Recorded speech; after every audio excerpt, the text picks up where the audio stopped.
வணக்கம். இன்றைக்கி நாங்கள் ப்ரௌன் கிராப் எப்படி சமைக்கிறது அப்படின்னு பார்ப்போம்.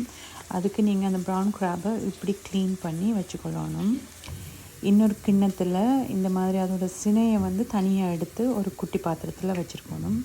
அதுக்கு தேவையான பொருட்கள் வெங்காயம், பச்சை மிளகாய், ரம்பையில் நான் 2 தக்காளி எடுத்துருக்கிறேன்.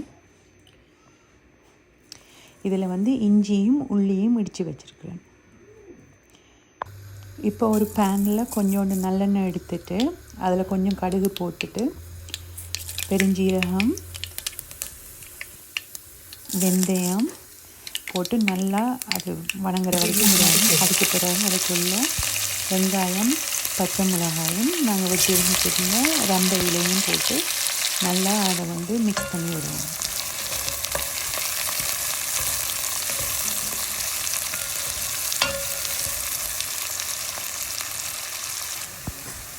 இப்போ வெங்காயம் நல்லா இப்படி வதங்கி வந்ததுக்கு பிறகு நாங்கள் இடித்து வச்சுருந்த இஞ்சியும் உள்ளியையும் அதில் போட்டு நல்லா மிக்ஸ் பண்ணி வதக்கி விடுவோம்.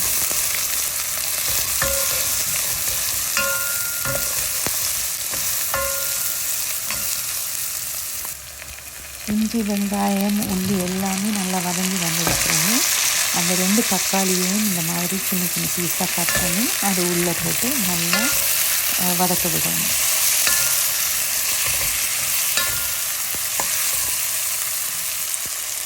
இப்போ அதுக்குள்ளே கொஞ்சம் கல்லுப்பு போட்டுட்டு அதை நல்லா மிக்ஸ் பண்ணிவிட்டு ஒரு மூடியை வச்சு மூடி ஒரு 2 மினிட்ஸ் வச்சிங்கன்னா தக்காளியும் வெங்காயமும் நல்லா கரமலாய்ஸாக வெந்து வந்துடும்.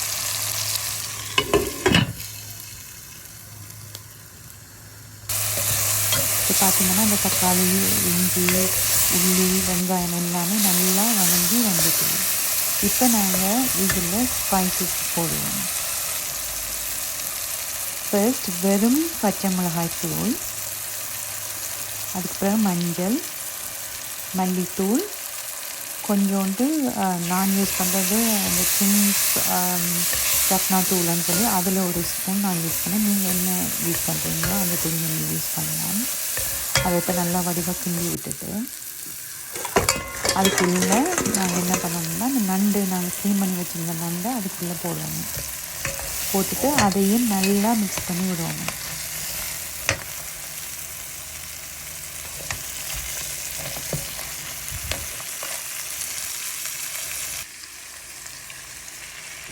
இப்போ அதுக்குள்ளே நான் கெட்டில் கொஞ்சம் ஹாட் வாட்டர் பாயில் பண்ணி வச்சுருந்தேன்னா அந்த ஹாட் வாட்டரை அந்த நண்டு மூழ்கிற வரைக்கும் ஒரு கொஞ்சம் தண்ணியை ஊற்றி அதை நல்லா மூடி கொதிக்க விடணும். இப்போ பார்த்திங்கன்னா நண்டு நல்லா கொதித்து வந்துட்டுது.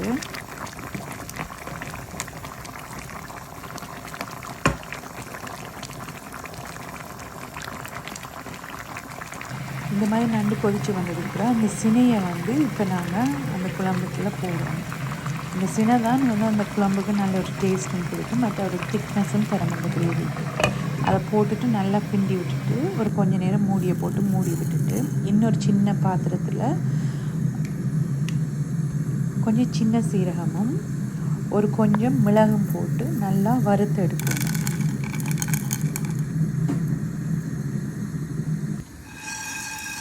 அது இந்த மாதிரி நல்லா ஒரு கோல்டன் கலருக்கு வந்ததுக்கு பிறகு அதை நாங்கள் ஒரு உரலில் போட்டுட்டு அதுக்குள்ளே ஏற்கனவே நான் கொஞ்சோண்டு உள்ளி போட்டு வச்சுருக்கேன். அதோட இதையும் போட்டு நல்லா இடித்து வைக்கணும். இந்த மாதிரி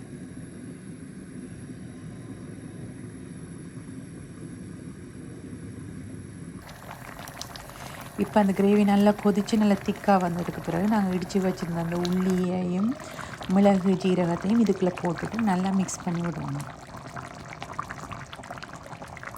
நான் நார்மலாக நண்டு குழம்புல கொத்தமல்லி போடுறேன், நான் கொத்தமல்லி லீவ்ஸ் போடுறேன், பட் அது உங்களுக்கு ஆப்ஷனல் தான்.